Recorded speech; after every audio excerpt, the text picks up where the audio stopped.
Muito bem, estamos chegando ao momento econômico, afinal todos nós aqui precisamos pagar contas e para pagar as contas a gente precisa entender se o preço das coisas vai subir, se a inflação vai voltar, se o dólar vai subir. "Ah, mas eu não vou viajar, o que que o dólar tem a ver comigo?" O dólar tem a ver com você, porque quase tudo que a gente compra aqui tem influência do dólar. Então vamos entender o cenário econômico com o nosso querido Rodrigo Oliveira, que não pôde estar aqui hoje ao vivo, mas mandou um vídeo produzido com extrema perícia, extrema inteligência, que lhe é peculiar, justamente para mostrar como é que o cenário econômico está nesta quarta-feira, justamente num período em que a nossa economia parece estar aquecendo, o que poderia ser bom, mas que às vezes pode ser tido como inflacionário.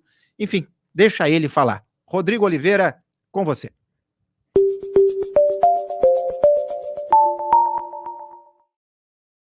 Bom dia, pessoal. Bom dia quem está acompanhando a gente aí no chat. Então, hoje a gente vai falar novamente um pouquinho mais sobre o PIBão, né? De novo, o PIB, como é que se diz?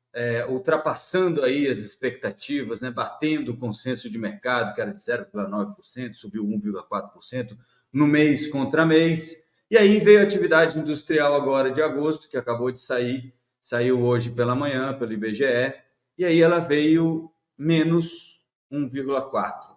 Então, a indústria, que ontem, né, o pessoal tinha dito, olha como a indústria melhorou, coisa do governo, não sei o quê. Hoje, ela, já em agosto, já apresenta um pouco de contração. Por que a indústria está contraindo? Primeiro porque a base de comparação é um crescimento muito forte de julho, de junho, que era retomada ali do Rio Grande do Sul, então, que aí cresceu muito porque em maio teve todas as enchentes, etc. e tal, e isso obviamente prejudicou a atividade industrial. Então você teve um pico em junho e agora em julho você tem uma retração em agosto, né? Eu só ver aqui direito, senão eu confundo os meses. Mas é em julho. Então, em julho, você tem uma retração da produção industrial, muito em função desse efeito base de junho, que a produção industrial cresceu 4,3%. Isso quer dizer o quê, afinal de contas? E por que eu estou falando isso? Eu falei que ia falar do PIBão, né? Que o PIBão rimou com inflação. Porque quando a gente olha lá para o PIB e falava da indústria, etc. e tal, o que puxou o PIB mesmo, na verdade? O de sempre, né? Demanda das famílias, né? Consumo meu, seu, de outras pessoas que estão com mais dinheiro na mão e gastos do governo. E qual é o problema disso tudo? E por que isso é um perigo para a inflação? Porque é aquele negócio que a gente falava ontem, que quando você tem o hiato comprimido e já tem bancos e economistas e especialistas indicando que o hiato está positivo, você tem pressão inflacionária. Por que isso? O que é o hiato? O hiato é essa diferença entre o PIB potencial, é o PIB total que a economia brasileira consegue produzir, e o PIB real. O hiato é quando o PIB real está abaixo desse PIB potencial. Então, há capacidade ociosa para a indústria produzir mais, para as empresas de serviço prestarem mais serviços. Então, o que acontece quando o hiato é positivo? Você ultrapassou esse momento ali, esse limite de produção. Como é que você ultrapassa isso? Com preço, né? Então, ontem eu citava o exemplo que eu sempre dou aqui em casa, que é o da barraquinha de cachorro-quente. Se você consegue produzir 100 cachorros-quentes, você vai atender 100 pessoas sem acontecer absolutamente nada, ou menos.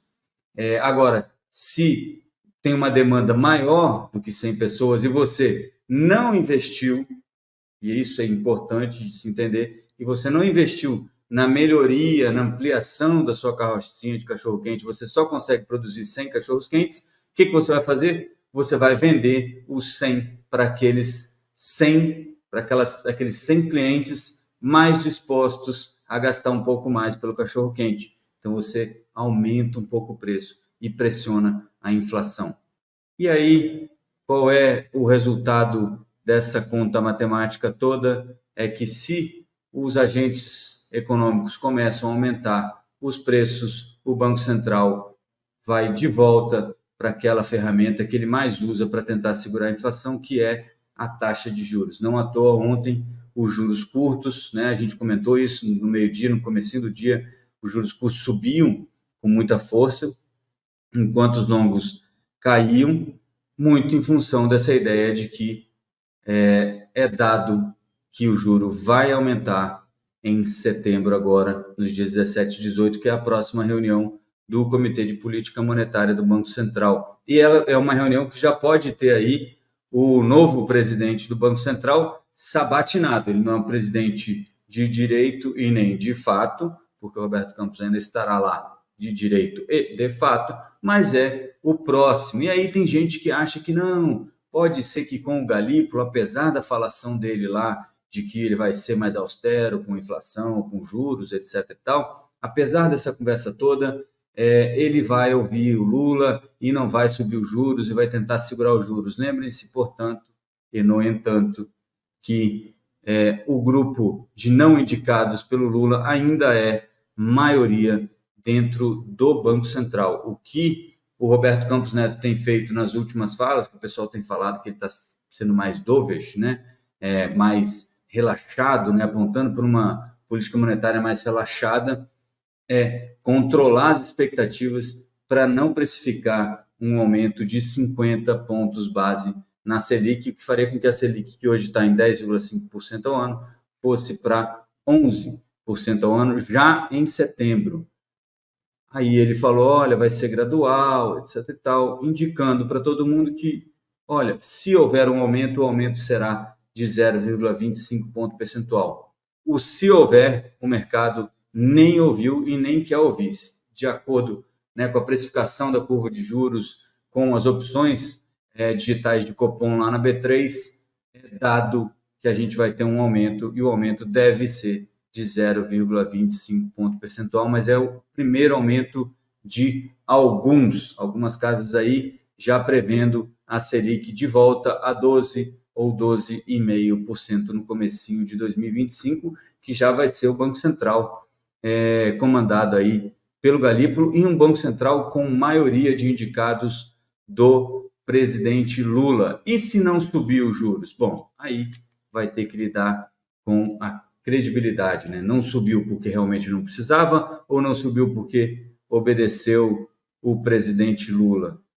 Se o mercado entender que foi só porque sofreu influência política, aí teremos outros problemas de descolamento, de expectativa de inflação, o que se torna um problema aí que vai ser uma bola de neve lá para frente. Enquanto isso, o governo tem uma opção para ajudar o juro a ficar baixo, que é fazer o ajuste fiscal, começar a gastar dentro daquilo que arrecada, e olha que já está arrecadando bem mais do que arrecadava antes. Beleza? Então, é isso que o PIB quis dizer ontem para todos os agentes econômicos e para a gente, que também é um agente econômico, que embora não estejamos aí, alguns não estão no mercado financeiro, estão todo dia comprando, vendendo, recebendo seu dinheirinho, poupando quando dá e vão levando a vida desse jeito. Então, isso tudo afeta a sua vida aí, com certeza. Beleza? Eu vou ficando por aqui nesta quarta-feira, dia 4 de setembro de 2024, e a gente se vê amanhã se tudo der certo. Beleza? Avante, Sucupira!